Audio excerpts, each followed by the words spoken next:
Parents अक्सर पूछते हैं कि भाई मेरा बच्चा ढंग से पढ़ नहीं पाता है या फिर वो पढ़ तो लेता है लेकिन एग्ज़ाम में सही से नहीं कर पाता, तो उसके लिए हम क्या करें।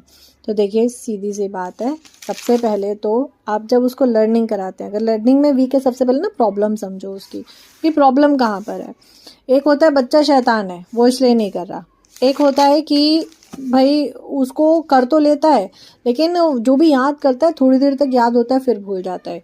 या फिर उसकी एक प्रॉब्लम होती है मे बी उसको समझ ही नहीं आता, हम सिर्फ रट्टे लगवाते हैं, ट्यूशन में उसको सिर्फ रट्टा लगवाया जाता है, उसको मेन चीज़ पढ़ाई नहीं जाती। देखिए ऐसा होता है अक्सर ट्यूशन्स में, मैं किसी की बुराई नहीं कर रही हूँ लेकिन ऐसा होता है कि बच्चा ट्यूशन में जाता है, वहाँ पे टीचर बोलती है कि अच्छा ये वाला चैप्टर करवाया आज, अच्छा ठीक है लो इसको याद करो।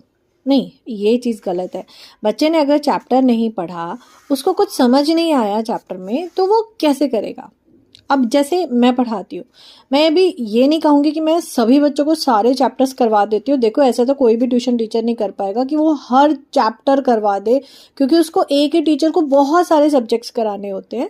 तो ये पॉसिबल नहीं होता किसी भी टीचर के लिए कि उसके एक बैच में 6 या 7 बच्चे हैं और 7 बच्चों के हर चैप्टर वो कंप्लीट करा देगा, ऐसा नहीं होता है।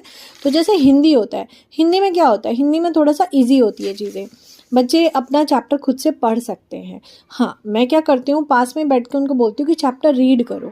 जितने भी 4th ऑनवर्ड्स बच्चे हैं, 4th 5th 6th 7th के बच्चे हैं, 8th के बच्चे हैं, जो बड़े बच्चे हैं, तो उनको मैं बोलती हूँ कि आप यहाँ पे बैठ के चैप्टर रीड करो, जो जो डिफ़िकल्टी है वो पूछते जाओ, जो पैराग्राफ समझ नहीं आ रहा वो पूछते जाओ, तब तक मैं दूसरे बच्चे को काम कराती हूँ।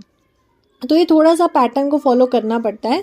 हाँ, अब इतने से बच्चा है, अब जैसे 4th-5th का बच्चा, अब मैं ऐसे लेके बैठूँ और उसको उँगली ऐसे रख के रीड करवाऊँ, तो वो तो किसी भी टीचर के लिए पॉसिबल नहीं है, किसी भी ट्यूशन टीचर के लिए पॉसिबल नहीं है। ये तभी पॉसिबल होता है भई, या तो आप होम ट्यूटर हो या आप इंडिविजुअल क्लासेस देते हो। अब जैसे मैं ऑनलाइन में जो क्लासेस देती हूँ, जो मेरी ऑनलाइन क्लासेस होती है, उसमें मेरी एक क्लास में 1 ही स्टूडेंट होता है। तो एक स्टूडेंट को मैं वो एक चैप्टर 2 से 3 दिन लगा के उसे अच्छे से कराती हूँ।